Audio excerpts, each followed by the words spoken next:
here we go. All right, guys, we're gonna go slow. You guys ready? So I'm gonna do the first line first. It says x less than 2 and it behaves like x minus 5. So what do? I plug in that 2 into the x. What's 2 minus 5? So I'm gonna go to 2 negative 3. So 2 negative 3. I'm gonna push my little down on my little mouse. What's my slope? 1. I can either go up 1, right 1. Can I do that? I mean, I guess you can, but look what it says. X less than 2. So you're not defined at 3. So that's the wrong move. I'm going to go down 1, left 1. Do you guys see why I did that? Because it says for x less than 2. So that means 1, 0, negative 1, negative 2. Now it goes forever to the left. So I'm going to push this little arrow until it goes down like that. See? And open circle or close circle right at 2. Open. So you just push down until you get an open. See? Like that. And now between 2 and 6, it's going to have the output of 4. So I go to 2, 4. And I'm just going to go a line all the way until I hit 6. Close circle on 2, close circle on 6, because this is telling me that it's the value of 4 is between, that the output is 4 between x equals 2 and x equals 6. Does that make sense, guys? All right, now for the next one, oh, Chav, we have a fraction. Relax. If I plug in a 6 in there, 3 halves times 6. Well, 2 goes into 6 3 times, and 3 times 3 is 9, and 9 minus 7. So I'm going to go to 6, 2. So I'm going to explain how we did it again. What did I do? I plugged in a 6 in for x, and I said 2 goes into 6 3 times. And then I did 3 times 3, which is 6. Wait, 3 times 3, which is 9. And then 9 minus 7, 2. So I'm going to go to 6, 2, point. And don't worry, we're now in a little bit, I'll do open circle. And then my slope is 3 over 2. So that means I'm going to go up 3. 1, 2, 3, and to the right 2. 1, 2. Leave it alone. I'm going to push the little thing until I get an arrow. And then at x equals 6, that better be a open.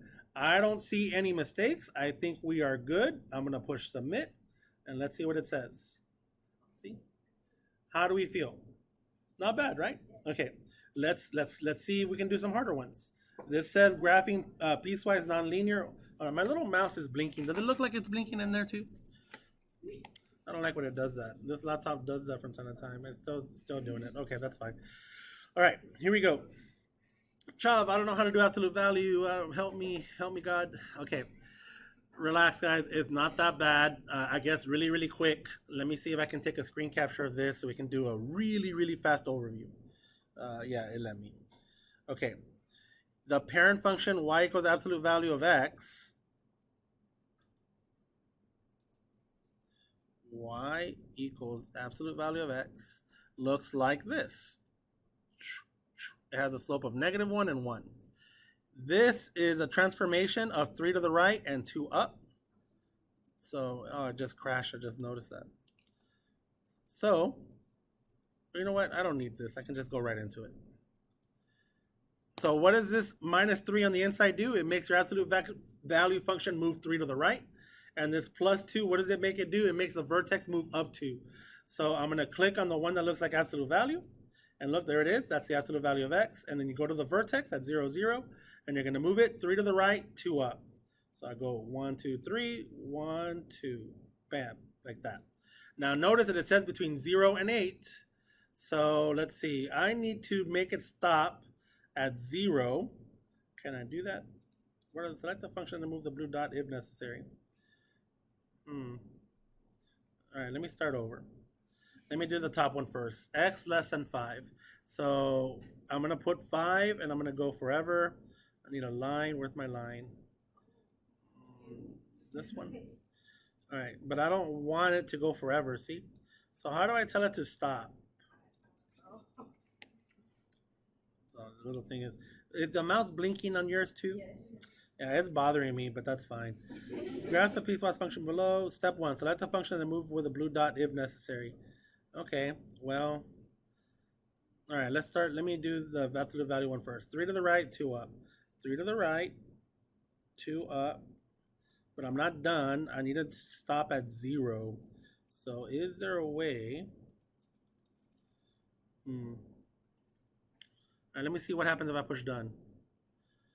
What did it say? Drag the double blue arrows inward if necessary to set the domain. Okay, so the domain is between 0 and 8. So I'm going to go all the way there. But how do I get it to be a blank?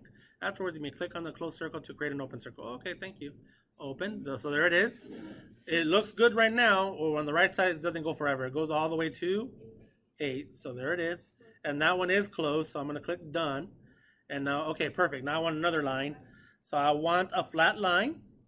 And there it is. I want it right at 5. And I'm going to push done. And now I'm doing the same thing. I go forever to the left. So that one on the left side looks good. But the one on the right, I'm going to move it until I am right on the y-axis. And I do not want a closed circle. I want an open. Bam. All right. I think I'm going to click finished. And okay, now is it correct? Yeah, I think it's correct now. And let's see. Oh. It's okay. It's fine. Look, we know what we're doing now, so we're going to be fast now. Look, let's do the 5 one first.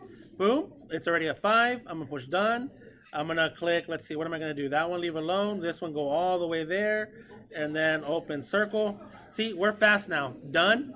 And then I click absolute value. I'm going to go to 3, 2. So 1, 2, 3, 1, 2 right there. Let me see. Boom. Perfect. Click done. I'm going to go like that. Come on, buddy. There we go. Click circle. Bam. And then the one on the right, go all the way to 8. Boom. Close circle. Now we're good. Don't click to start over. Submit answer. Okay. Oh, I got to click finish. Now submit answer. Yeah, see? Yeah, we did it. We did it. And that's why it's called a piecewise function. Let's do some more. Let's do one more. See how they're all gonna be absolute values. Let's do a parabola. Let's do this one. Look, a parabola and absolute value. So this one looks just like it's in vertex form. It looks like x squared. It moves how many times to the left? The vertex. 1 to the left, and how many times down? 3, and it opens upward. So I'm going to click on the one that looks like a parabola, and I'm going to go 1 to the left and 3 down. So 1 to the left, 3 down. That's where you're going to put your vertex, and I'm going to push done. It says x less than equal to 2, so I'm going to go all the way to 2. Bam.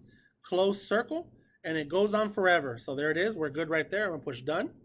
And now for this one, that's an absolute value, so I'm going to click on the V, and then I'm just going to drag it 5 times to the right. Let's see, did I get it perfect? No, right there. And then I'm push done, and I'm going to write it between 2 and 8. So I click on the left one, I go to 2, right there, and that one has to be an open, so open. And then I go to 8, go right to 8, right there, and then open again. I don't see any issues. Let me make sure that everything is correct. Everything looks good to me. No. Not start over. Click on the finish, and then click on submit. And there it is. See, it's just that over and over again. Let's see what else we got. Let's see, graph from graph L1. Level 1. L1 stands for level 1. All right, so it looks like now they want the equation. Relax, guys. It's not that bad.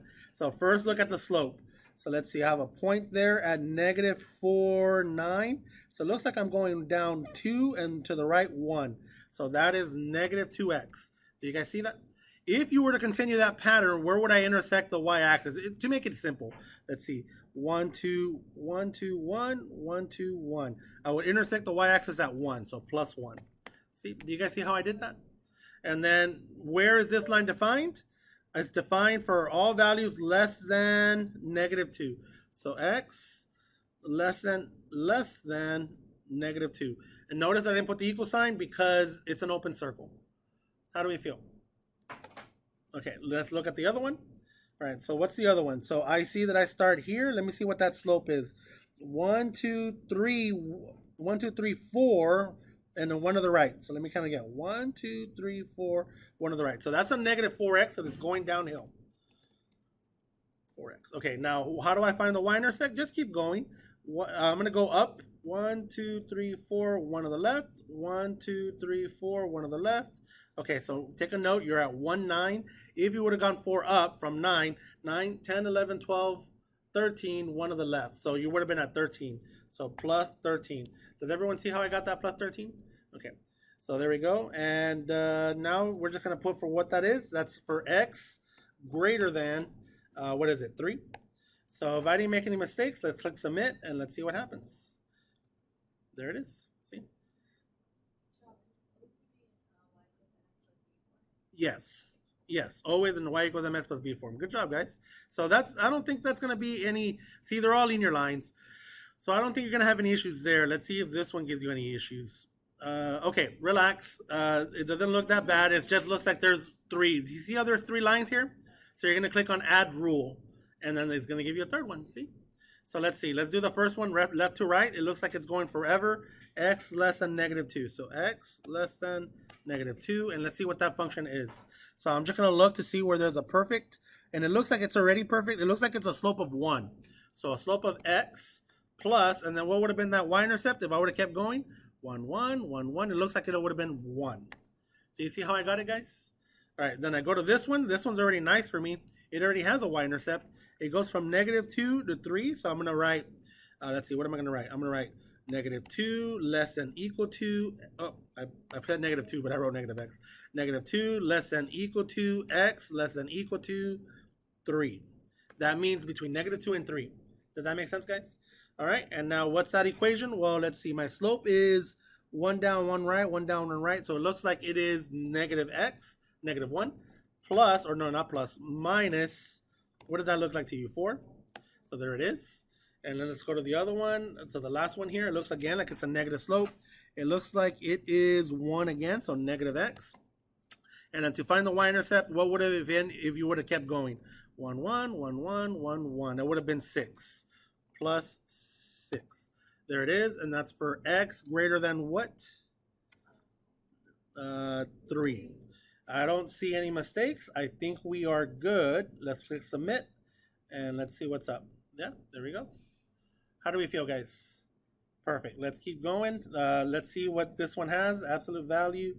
I don't think I asked this. Let me check that if I asked this. Right, the absolute value function as a piecewise function. Okay, hold on. Let me see if I asked that or not. If I did, I'll want to delete that because that's not necessarily part of today's agenda. Don't look at the grades. Okay, don't worry. No one has taken it, so we're good. Oh, and that's the calculus class. I'll look at another class that hasn't done it. What's today? 5th period? Today's A day, right? 1B. Oh, there's someone that did it already. Okay. Let's see. 1, 2, 3. Writing piecewise functions from a graph L2. Yeah, I don't ask for that. All right, so that's it pretty much. Do you feel like we can be able to tackle both of these before the end of the day? Yeah, some of you already finished part 1, so you only have 1 more. So I think you have an hour and 20 minutes. I think we can, guys. I'm here. You can ask me questions. You can also work together. So take out your laptops and see if we can figure these out, guys. Yeah.